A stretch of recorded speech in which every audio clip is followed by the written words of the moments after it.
મેં મારા દેવરના 3 વખત લગ્ન કરાવ્યા, પરંતુ ત્રણે પછી એક દેવરને છોડીને ભાગી ગઈ. ચોથી વાર ફરી મારા દેવરે મને છોકરી શોધવાનું કહ્યું. મેં કહ્યું આજ રાત સુધીમાં તમને મળી જશે. હું મારો ચહેરો છુપાવીને રૂમમાં જઈને બેસી ગઈ. હું આખી રાત જોતી રહી, પરંતુ તે ન આવ્યું. સવારે જ્યારે મારી આંખ ખુલી તો હું ચોંકી ગઈ. રાત્રિના સમયે જ્યારે બધું મૌન હતું, ત્યારે આ સમયે હું મારા પતિને રૂમમાં સૂતા છોડીને ચૂપચાપ મારા દેવરના રૂમમાં લાલ જોડો પહેરીને મારો ચહેરો છુપાવીને મારા દેવરની રાહ જોતી બેઠી હતી. આજે મારી એક મોટી પરીક્ષા હતી. પહેલી વાર મેં દૂધમાં ઊંઘની દવા ભેળવીને મારા પતિને આપી હતી, જેથી તેઓ આખી રાત સૂઈ થઈ અને મને ખબર પડી શકે આ શું રહસ્ય છે કે એક પછી એક આટલી પત્નીઓ મારા દેવરને છોડીને ભાગી ગઈ. છેવટે કે રાત્રે શું થાય છે જ્યારે તેની પત્નીઓ મારા દેવરના જીવનમાંથી નીકળી જાય છે. અને આ વિશે વિચારીને મારું દિલ ઝડપથી ધડકતું હતું, કારણ કે આ એક મોટો રિસ્ક હતો જે હું કરવા જઈ રહ્યો હતો. આજે પણ મારા દિલમાં 100 પ્રકારના વિચારો આવી રહ્યા હતા કે જો કંઈ થઈ જશે તો હું કોઈને મારું મોઢું બતાવી શકીશ નહીં. મેં રૂમની લાઇટ પણ બંધ કરી દીધી, જેથી મારું દેવર મારું મોઢું પણ ન જોઈ શકે. મારું દિલ ચિંતિત હતું કે મને ખબર નથી કે શું થશે. મારા દિલના ધબકારા વધી રહ્યા હતા. હું દેવરની રાહ જોતા જ આખી રાત વીતી ગઈ, પણ મારો દેવર આખી રાત આવ્યો નહીં.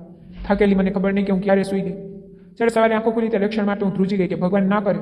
હું હિંમત કરીને રૂમની બહાર આવી જ રહી હતી કે અચાનક મારી આંખો એ જ દ્રશ્યો જોયું તો મારા હોશ પડી ગયા. તે રાત્રે મારો દેવર, મારું નામ શનાયા છે. હું એક સારા પરિવારમાંથી સંબંધ રાખું છું. મારા પિતા એક સારા વેપારી હતા. અમારી પાસે મોટું ઘર, ઘણા નોકરો હતા. દરેક વ્યક્તિ પાસે આવવા જવા માટે પોતાના વાહનો હતા.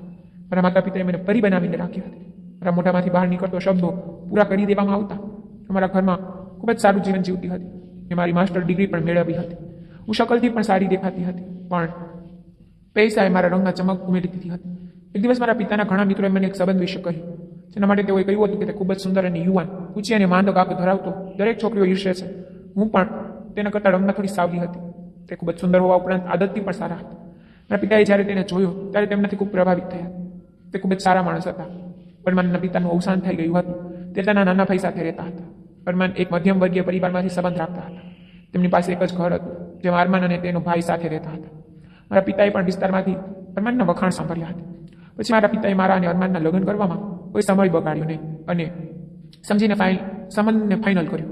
જ્યારે હું લગ્ન કરીને અરમાનના ઘરે આવી ત્યારે મેં મારા જીવનની શરૂઆત ખૂબ જ આનંદ સાથે કરી, કારણ કે પહેલી રાતે બધાના સપના હોય છે કે પતિના દિલ તમારા પ્રેમની કેટલી કદર કરે છે. સમયની સાથે અરમાન અને મેં એકબીજા સાથે ખૂબ જ સુખી જીવન જીવવા લાગ્યું. જેટલું મેં સાંભળ્યું હતું અરમાન વિશે, અને તેથી પણ વધારે મળ્યું હતું. આ ઘરમાં કોઈ સ્ત્રી નથી. હું એકલી જ અરમાનના ઘર પર રાજ કરવાનું શરૂ કર્યું. માત્ર અરમાન જ નહીં, મારો દેવર પણ મારી સાથે પ્રેમથી ભળતો. તે મારું ઘણું સન્માન કરતો અને મારું ખૂબ ધ્યાન રાખતો. અરમાન કરતાં પણ વધુ સુંદર અને તેનો રંગ ગોરો હતો. જ્યારે તે મારા દ્વારા બનાવેલું ભોજન ખાતો ત્યારે તે તેના દિલથી મારા વખાણ કરતો. જ્યારથી તમે આ ઘરમાં આવ્યા છો, આ ઘરમાં રોનક પણ આવી ગઈ છે. માતા પિતાની ગેરહાજરીનો અહેસાસ પણ થતો નથી. પહેલા અમારું ઘર ખાલી હતું. આવી વાતો તે મારી સાથે કરતો રહેતો. એક દિવસ અરમાને મને દેવરના લગ્ન વિશે વાત કરી. તે કહેવા લાગી, આ વિશે પણ આપણે જ વિચારવાનું છે. અમારે તારે છોકરીની શોધ કરવાની છે. હવે તારી જવાબદારી છે કે તારા દેવરના લગ્ન કરાવવાના છે. મેં મારા દેવરના લગ્નની જવાબદારી મારામાંથી લઈ લીધી. એક દિવસ જ્યારે હું મારી માને મળવા મારા ઘરે ગઈ ત્યારે મેં તેમને કહ્યું કે મારો દેવર મારું ખૂબ ધ્યાન રાખે છે. મને ભાઈની કમી મહેસૂસ નથી થવા દેતું. બસ તો હું મારા ઘરમાં એકલી જ હતી. મારે કોઈ ભાઈ કે બહેન નહોતા. તેથી હું તેને દિલથી પોતાનું ભાઈ માનવા લાગી હતી. મારી માતાને મારા દેવરના સંબંધ વિશે વાત કરી. મારી માએ તેના મિત્રની પુત્રી વિશે જણાવી કે તે ખૂબ જ સારા પરિવારથી સંબંધ રાખે છે. તેમની દીકરી પણ ખૂબ જ સુંદર છે, સંપૂર્ણ તારા દેવરની છે. પરંતુ એક વાત છે કે તેઓ ખૂબ જ સમૃદ્ધ પરિવારના છે, જ્યારે તારો દેવર એક મધ્યમ વર્ગીય પરિવારનો છે. જેમ છતાં હું વાત કરીશ. જ્યારે મારી માતા મારા દેવરના સંબંધ વિશે તેના મિત્રની પુત્રી વિશે વાત કરી ત્યારે તેમને મારો દેવર ખૂબ જ પસંદ આવ્યો. તેની સુંદરતા, સારા પરિવારનો છોકરો જોઈને તેની દીકરીના લગ્નની વાત કરી. દેવરને પણ તે છોકરી ગમી ગઈ. મેં ખુશીથી મારા દેવરના લગ્ન કરાવ્યા. પરી તેનું ઘર છોડીને મારા ઘરે આવ્યો. લગ્ન પછી બીજા દિવસે સવારે નાસ્તાના ટેબલ પર દેવર બહુ ખુશ દેખાતો હતો, પણ પરી મોં નથી. તે બરાબર ખાતી પણ નહોતી, વાત પણ નહોતી કરતી. મેં ઘણું કહ્યું, પણ થોડો જ નાસ્તો કર્યો અને તેના રૂમમાં ચાલી ગઈ. તેનો રવૈયો મને યોગ્ય ન લાગ્યો, જો કે તે ખૂબ જ સારા સ્વભાવની છોકરી હતી. પરંતુ જ્યારથી તેના લગ્ન થયા ત્યારથી તે ચૂપ થઈ ગઈ હતી. દેવરને જોઈને તેનો રંગ નિસ્તેજ થવા લાગ્યો હતો. જેમ જેમ સમય વીતતો ગયો, દેવર પર ચૂપ રહેવા લાગ્યો. કારણ પૂછતી તો તે નીચી આંખોથી કહેતો, બધું બરાબર છે, બસ મારો પગાર ઓછો છે ને, એટલે જ તમારી દેવરાણીની સામે મારો કોઈ દરજ્જો નથી. તે ઘરે ન તો કોઈની સાથે વાત કરતી, ન તો કંઈ બોલતી. ઘણીવાર રાત્રે તેના રૂમમાંથી અજીબ અવાજ સંભળાતો હતો. લગ્નને થોડા દિવસો વીત્યા હતા કે એક દિવસ પરીએ સવારે ઉઠતાની સાથે જ નાસ્તો કર્યો અને બેગ પેક કરીને પોતાના ઘરે ચાલી ગઈ, એમ કહીને કે તે તેની માને મિસ કરી રહી છે. થોડા દિવસ રોકાઈને તે પાછી આવી જશે, પણ તે પાછી આવી નહીં. થોડા દિવસો પછી પરીના ઘરેથી મેસેજ આવ્યો કે પરી ક્યારેય પાછી નહીં આવે. તે મારા દેવર સાથે રહેવા માંગતી નથી. બંને તરફ ખૂબ બોલાચાલી થઈ. પછી એક જ દિવસમાં છૂટાછેડાની વાત થઈ અને મારા દેવરના છૂટાછેડા થઈ ગયા. ખૂબ દુઃખી હતી. કેવી વિચિત્ર છોકરી હતી પરી. મારા દેવરના દિલને ખૂબ આઘાત લાગ્યો. મારો દેવર પરીને ખૂબ પ્રેમ કરતો હતો. ખૂબ પૂછવા છતાં માતાની મિત્રે અમને કશું કહ્યું નહીં. એટલું જ કહ્યું કે મારી દીકરી તેના મામા સાથે કાયમ માટે લંડન ચાલી ગઈ છે. તે તેની સાથે ખુશ ન હતી. આ સિવાય તેને બીજું કશું કહ્યું નહીં. હું તે વિચારીને ખૂબ જ અસ્વસ્થ થઈ રહી હતી કે કદાચ મારાથી ભૂલ થઈ ગઈ. મારા દેવરના લગ્ન અમીર પરિવારમાં ન કરાવવા જોઈતા હતા. કદાચ તે તેમના ઘરમાં આરામથી રહેતી હતી, તેથી તે અહીં રહી શકી નહીં અને તે ચાલી ગઈ. મારો દેવર પરીને ખૂબ પ્રેમ કરતો હતો. આ દુઃખ મારા દિલ પર ભારે પડતું હતું. મેં તેને ખૂબ સાંત્વના આપી. પછી ફરી તેના લગ્ન માટે મને દેવરે કહ્યું, ભાભી મારા માટે ખૂબ સારા પરિવારમાંથી છોકરી શોધો. શક્ય તેટલી વહેલી તકે ફરીથી લગ્ન કરવા માંગુ છું. હું પરીને હંમેશા માટે ભૂલી જવા માંગુ છું. તે તેની આંખમાં આંસુ સાથે તેના રૂમમાં ચાલ્યું ગયું. મને તેના પર દયા આવી રહી હતી. આ ઘટનાને લઈને મારા ઘરમાં શોકનું વાતાવરણ ચાલી રહ્યું હતું. ત્યાં શું થઈ ગયું? મેં પણ મનમાં નક્કી કરી લીધું. મારા દેવર માટે છોકરી શોધવામાં લાંબો સમય ન લગાડ્યો અને આખરે મને મારા દેવર માટે પરી કરતાં પણ વધુ સુંદર છોકરી મળી ગઈ. મારી મિત્ર પાયલ, જે બાળપણથી જ મારા ક્લાસમાં મારી સાથે ભણતી હતી. 12મા ધોરણ સુધી હું અને પાયલ સાથે ભણ્યા. અમે ખૂબ સારા મિત્રો હતા. 12મા ધોરણ પછી તે બીજા કોઈ કોલેજમાં ચાલી ગઈ. હવે જ્યારે હું તેને મળી ત્યારે મેં તેને મારા દેવર વિશે કહ્યું.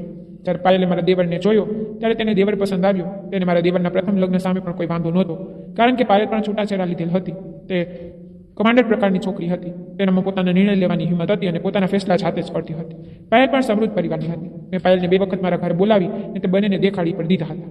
મારું દેવર અને પાયલ એકબીજાને પસંદ કરવા લાગ્યા અને પછી ફોન પર વાત કરવા લાગ્યા અને પછી ફોન પર વાતચીત શરૂ થઈ. આ રીતે તે એકબીજાને સમજવા લાગ્યા. હું તેમના લગ્ન કરાવવામાં ઉતાવળ કરી રહી હતી, કારણ કે મને ડર હતો કે લગ્ન પછી જે કામ કરવાનું હોય છે તે મારો દેવર અને પાયલ કદાચ પહેલાં જ ન કરી નાખે. બધું ઉતાવળમાં થયું અને અમે પાયલને દુલ્હન બનાવીને ઘરે લઈ ફરી એકવાર ઘરમાં ખુશીઓ આવી. દેવર પણ હવે દરેક વાતચીતમાં હસતો જોવા મળ્યો હતો. માત્ર થોડા મહિનાઓ શાંતિપૂર્ણ રીતે પસાર થયા કે જ્યારે એક દિવસ વહેલી સવારે ઘરમાં અજીબ બૂમોનો અવાજ સંભળાયો. હું સૂતી હતી. બૂમોના અવાજથી મારી આંખો ખુલી અને હું મારા રૂમમાંથી બહાર આવી. જ્યારે મેં જોયું કે મારો દેવર લોન્ચના સોફા પર આંખોમાં આંસુ સાથે બેઠો છે, ત્યારે હું એકદમ ગભરાઈ ગઈ. મારા દેવરે એ પત્ર મારા હાથમાં રાખતા આંખોમાંથી આંસુ વહેતા હતા. જ્યારે એ ખત મેં જોયો એક પાયલનો હતો. તેમાં લખ્યું હતું કે હું મારા પિતા પાસે હંમેશા માટે જાઉં છું અને હું તારી સાથે રહેવા માંગતી નથી. તો આવો ખરાબ વ્યક્તિ છું. તારી સાથે લગ્ન એ મારા જીવનની મોટી ભૂલ હતી. મેં મારા માતા પિતાની મરજી વિરુદ્ધ તારી સાથે લગ્ન કર્યા હતા, પણ તું મારી વાત પર ખરી ઉતરી શક્યો નહીં. આથી તારો અને મારો દરેક સંબંધ પૂરો. અને મારા હાથમાંથી પાયલનો ખત પડી ગયો અને મારા હોશ ઉડી ગયા. હું પરેશાન થઈ ગઈ કે પાયલ આવું કેવી રીતે કરી શકે? તો અચાનક ઘરેથી જાણ કર્યા વિના ચાલી ગઈ. મને તો કંઈક કહેતી. આ સમયે મને મારા દેવરના નિર્દોષતા પર દયા આવી રહી હતી. વિચારી રહી હતી કે મારો દેવર કેટલો માસૂમ છે, પણ તેના ભાગ્યમાં દુઃખ જ લખ્યું છે. તે બિચારો રડતો અને પોતાના ભાઈને કોસતો તેના રૂમમાં ગયો અને દરવાજો બંધ કરી દીધો. પછી મેં મારા મનમાંથી આ બધા વિચારો કાઢી નાખ્યા અને વિચાર્યું કે મારો દેવર એક સારો વ્યક્તિ છે. આજકાલની હોશિયાર છોકરીઓની દરેક ઈચ્છા પૂરી કરવી મારા દેવરના હાથમાં નથી. પણ મેં નક્કી કર્યું કે કોઈ વાંધો નહીં, હું મારા દેવરના ફરીથી લગ્ન કરાવીશ. આ વખતે મને સબીન નક્કી કરવા વાળીની મદદ લેવાનું યોગ્ય લાગ્યું. સંબંધ કરવાવાળી પાર્ટીને કહ્યું કે મને એક સારા પરિવારમાંથી ખૂબ જ સારી રીતે સેટલ છોકરી શોધવી આપો. ઘણા દિવસો પછી આખરે તેઓ છોકરીને શોધવામાં સફળ થયા. તેઓ સારા ઘરના માણસો હતા. પરી અને પાયલ કરતાં પણ આયરા સુંદર છોકરી હતી. તેના લાંબા વાળ, ઊંચી ગોરી ત્વચા અને સુંદર રંગની છોકરી હતી. તેના 3 ભાઈઓને અને તેના પરિવારને મારું દેવર ખૂબ પસંદ આવ્યું. તેમની રુચિ પ્રમાણે આ જોઈને મેં તેમને મારા દેવરના પહેલા 2 લગ્ન વિશે જણાવવાનું પણ યોગ્ય ન માન્યું અને મારી મીઠી જીભથી તેમને દરેક રીતે સમજાવ્યું કે મારો દેવર એક સરળ અને સારો માણસ છે. છેવટે આયરાને મારા દેવરના લગ્ન થઈ ગયા. લગ્નના દિવસે આયરાના પરિવારે મને ભેટમાં સોના અને હીરા આપ્યા. ત્યારે મને આશ્ચર્ય થયું અને ખબર પડી કે આ લોકો સાદગી પસંદ કરે છે. તેની પાસે પૈસાની કોઈ કમી નથી. તેને તેના જમીનને દહેજ તરીકે મોંઘી કાર પણ આપી હતી અને તેની દીકરી આયરાને એટલું દહેજ આપ્યું કે અમારી પાસે તેને ઘરમાં રાખવાની જગ્યા ન થઈ. હું રાત્રે મોડે સુધી દેવર અને આયરાના રૂમમાં બેઠી રહી. આયરા મારા દેવરને જોઈને બહુ શરમાતી હતી, પરંતુ મારા દિલથી ખૂબ પ્રાર્થના કરતી હતી કે મારા દેવરનું ઘર વસી જાય. મેં દૂધનો 1 ગ્લાસ આયરા અને 1 દેવરના બાજુના ટેબલ પર મૂક્યો. બંનેને અભિનંદન આપીને હું મારા રૂમમાં આવી ગઈ. ઘરમાં જે થોડા મહેમાનો હતા તેઓ પણ પોતાના રૂમમાં સૂઈ ગયા હતા. થોડા સમય પછી મારા પતિએ પાણી માંગ્યું. ત્યારે હું રૂમમાંથી બહાર નીકળીને રસોડામાં જવા લાગી ત્યારે મને મારા દેવરના રૂમમાંથી એક વિચિત્ર અવાજ આવતો સંભળાયો. એવું લાગી રહ્યું હતું કે જાણે કોઈ રડતું. ખબર નહીં કેવો અવાજ હતો. પહેલાં તો મને એવું લાગ્યું કે છુપી રીતે જો કે કોઈ સમસ્યા છે કે નહીં. મારા દિલમાં ડર હતો કે દેવર તેની પત્ની સાથે ખોટું કામ ન કરતો હોય.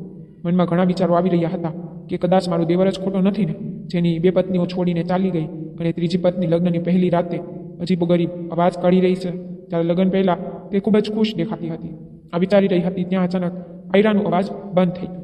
પછી મારું મન મુક્ત કરીને મારા રૂમમાં આવી ગઈ અને જો ત્રીજી વખત આવી ઘટના બને તો મને ખાતરી છે કે મારો દેવર જ ખોટો હશે. આખરે મને જે શંકા હતી તે થયું. થોડો સમય વીત્યો ત્યારે આયરા પર ચૂપ રહેવા લાગી. મારી સાથે ઓછી વાતો કરતી હતી. જ્યારે હું તેને કંઈ પણ પૂછતી તો તે ગભરાઈ જતી. તેમનો રંગ દિવસે ને દિવસે નિશ્ચિત થતો જતો હતો. મેં ઘણું પૂછ્યું પછી પણ તે વાત બદલીને મારી પાસેથી ઉઠીને તેના રૂમમાં ચાલી જતી. હવે તે બીમાર પણ પડવા લાગી. એક દિવસ અચાનક તેની તબિયત વધારે બગડી ગઈ અને તે ઘરે ચાલી ગઈ. હવે મને ખાતરી થઈ ગઈ કે આયરા પણ પાછી નહીં આવી અને મારા દિવાળમાં જ કંઈક ખોટું છે. અને પછી આ થયું. આયરા પાછી ન આવી. ઘણો સમય વીતી ગયો. મેં આયરા સાથે ઘણી વખત ફોન પર વાત કરવાનો પ્રયાસ કર્યો, પરંતુ તે વાતને ટાળતી રહી. મને તેમાં મારા દેવરની ઓછી અને આયરાની વધુ ચિંતા થવા લાગી. પછી કંઈક એવું વિચિત્ર બન્યું કે હું સહન કરી શકી નહીં. આયરાના પરિવારનો ફોન આવ્યો. આયરાની માં રડતી કહી રહી હતી કે આયરા હવે આ દુનિયામાં નથી. આ સાંભળતા જ મારા પગ નીચેથી જમીન નીકળી ગઈ. તેના પરિવારના સભ્યો, તેના ભાઈઓ, તેના માતા પિતા દુઃખી હતા. તેના ભાઈઓ રડતા રડતા કહેતા હતા કે અમારી બહેન અમારી પ્રિય હતી, તે અમને છોડીને ચાલી ગઈ. અમે તેને ફૂલોની જેમ ઉછેર કર્યો હતો. નાનકડી હતી જ્યારે અમે તેને અમારા ખોળામાં ખવડાવતા હતા. તેમના શબ્દો સાંભળીને મારું દિલ છલકાઈ રહ્યું હતું. ત્યારે આખા ઘરમાં કયામતનો સમય આવી ગયો હોય એવું લાગતું હતું કે અરમાન એક ખૂણામાં ખૂબ જ અફસોસ સાથે બેઠા હતા. દેવર એકદમ મૌન બેઠો હતો. બીજી સવારે જાણી કે તરત જ મારા દેવરે મને કંઈક એવું કહ્યું જેનાથી હું સંપૂર્ણપણે ચોંકી ગઈ હતી. તેને કહ્યું, ભાભી તમે બહુ સારા છો. તે આયરાને ખૂબ પ્રેમ કરતો હતો. આયરાનું દુઃખ મને સતાવી રહ્યું છે. હું તેની અલગતા સહન કરી શકતો નથી. હું તેને ભૂલી જવા માંગુ છું. તમે મારા લગ્ન કરાવી દો. આ સાંભળીને મારી શંકા વિશ્વાસમાં બદલાઈ ગઈ અને મેં નિર્ણય કર્યો કે હવે હું આ રહસ્ય શોધીશ કે મામલો શું છે. છેવટે મારો દેવર તેની પત્નીઓ સાથે શું કરે છે કે તે બધા તેને છોડી દે છે. મેં જવાબમાં માથું હલાવ્યું અને કહ્યું કે આજે રાત્રે તમને તમારી દુલ્હન તમારા રૂમમાં મળી જશે. પહેલાં તો મને ખૂબ જ આશ્ચર્ય થયું. તેને એ પણ યકીન હતું કે હું જે કહું તે હું કરીશ. મેં એક નાટક રચ્યું અને તેને કહ્યું કે મેં તારા માટે છોકરી શોધી લીધી છે. તમે ફક્ત લગ્નના કાગળો પર સહી કરી દો. બપોરે ખોટા લગ્નનું આયોજન કર્યું. મારી બે મિત્રોના ભાઈઓને પણ તેની સાથે બેસાડ્યા, જેમને મેં પહેલેથી જ બધું સમજાવ્યું હતું. અને તેને મારા મિત્રની તસવીર બતાવીને સંપૂર્ણ રીતે રાજી કરી લીધું. મેં દેવરને કહ્યું કે તમે ઘર માટે થોડી જરૂરી વસ્તુઓ લઈ આવો. તમે આવો ત્યાં સુધીમાં તમને તમારી દુલ્હનનો ચહેરો તમારા રૂમમાં જોવા મળશે. આ સાંભળીને તે શરમાઈ ગઈ અને ઘરની બહાર નીકળી ગઈ. સાંજે જ્યારે મારા પતિ પાછા આવ્યા ત્યારે મેં તેની ચામાં ઊંઘની ગોળીઓ નાખી અને તેને પીવડાવી. થોડા સમય પછી તે કહેવા લાગ્યા, થોડી તબિયત ખરાબ લાગે છે. મેં તેને આરામ કરવાનું કહ્યું અને પછી તે તરત જ સૂઈ ગયા. અરમાનના સૂઈ ગયા પછી હું ચૂપચાપ રૂમનો દરવાજો બંધ કરીને મારા દેવરના રૂમમાં લાલ કપડાં પહેરીને મારો ચહેરો ઢાંકીને બેસી ગઈ. મેં વિચાર્યું કે જોઉં કે તે શું કરે છે તેની પત્નીઓ સાથે. આ વિચારીને મારું દિલ ઝડપથી ધબકતું હતું. મોશિકા પાસે ઝૂકીને રાહ જોતી રહી, પરંતુ તે આખી રાત આવ્યો નહીં. રાહ જોતા મને ઊંઘ આવી ગઈ.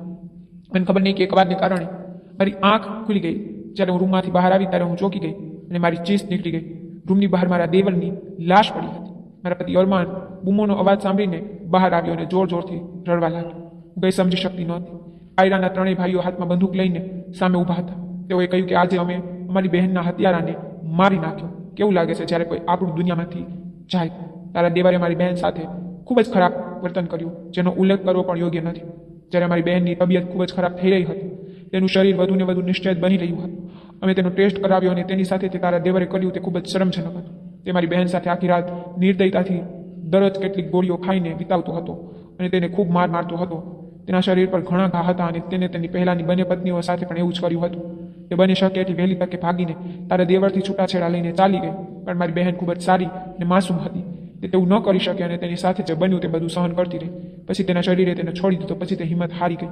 આ સાંભળીને મારા શરીરમાં આગ લાગી ગઈ હતી અને હવે અમે કોઈ બીજાનું જીવન બરબાદ થતા જોઈ શકતા ન હતા. એટલા માટે અમે તારા દેવરનો જીવ લઈ લીધો અને તે તેની તમામ પત્નીઓના ખરાબ ફોટા લે છે. પછી તેમને ધમકી આપે છે કે જો કોઈને કહેશો તો તેમની ગેરકાયદેસર તસવીરો સોશિયલ મીડિયા પર મૂકશે અને તે જ રાત્રે તેની પત્નીના તમામ દાગીના પણ છીનવીને તે વેચી નાખતો. તારો દેવર એક ખરાબ માણસ હતો.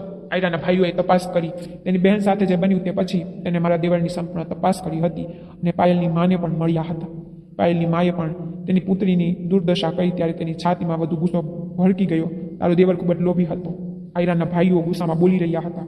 આયરાએ તો કંઈ કહ્યું નહીં, પણ તેના ભાઈઓએ મારા દેવરની બંને પત્નીઓને મળીને સંપૂર્ણ માહિતી એકઠી કરી લીધી હતી, જે તેની બંને પત્નીઓ સાથે તેને કર્યું હતું. અમે સમજી ગયા હતા કે આ બધું અમારા બહેન સાથે પણ થયું હશે. તમારા દેવર આયરાને એવી જ ધમકી આપી હતી કે તે ફરી તેનું મોઢું ન બતાવે અને દૂર ચાલી જાય, નહીં તો દુનિયા પહેલી રાતનો એ ફોટો જોશે. આયરા બધું સહન ન કરી શકી, એટલા માટે તેને આત્મહત્યા કરી અને આત્મહત્યા કરતા પહેલા ખત લખ્યો. અમને મારી બહેનનું દુઃખ સહન ન થયું. અમારી ફૂલ જેવી બહેને લોભી અને કપટી વ્યક્તિના કારણે આત્મહત્યા કરી લીધી. આજે અમે પણ અમારી બહેનને આ દુનિયામાંથી વિદાય આપીને તેનો બદલો લઈ લીધો. તેને લોભી લાલચી કહીને તેની લાશને પાછળ છોડીને તે ચાલ્યા ગયા. પરી અને પાયલના પરિવાર સાથે પણ વાત કરી તો તેઓએ પણ દેવર વિશે આ બધું જ કહ્યું. આ બધું સાંભળીને હું ચોંકી ગઈ. હું મારા દેવર વિશે ખોટી હતી. હું તેને કેટલો સારો અને માસૂમ છોકરો માનતી હતી. પછી મારા પતિએ પણ કહ્યું કે તેને બાળપણથી જ એક અમીર બનવામાં રસ હતો. તે ઘણીવાર કહેતો કે હું મોટો બિઝનેસમેન બનીશ, પરંતુ મને ખબર નહોતી કે ત્યાં હદે જઈ શકતો હતો. કાશ તે સમયે મેં કંઈક કર્યું હોત. આજે મારો ભાઈ જીવતો હતો. મિત્રો, તમને મારી સ્ટોરી પસંદ આવે તો લાઇક, શેર, સબસ્ક્રાઇબ કરી નાખજો. તમને મારી સ્ટોરી કેવી લાગી અને કોમેન્ટમાં જરૂરથી કહેજો. ધન્યવાદ.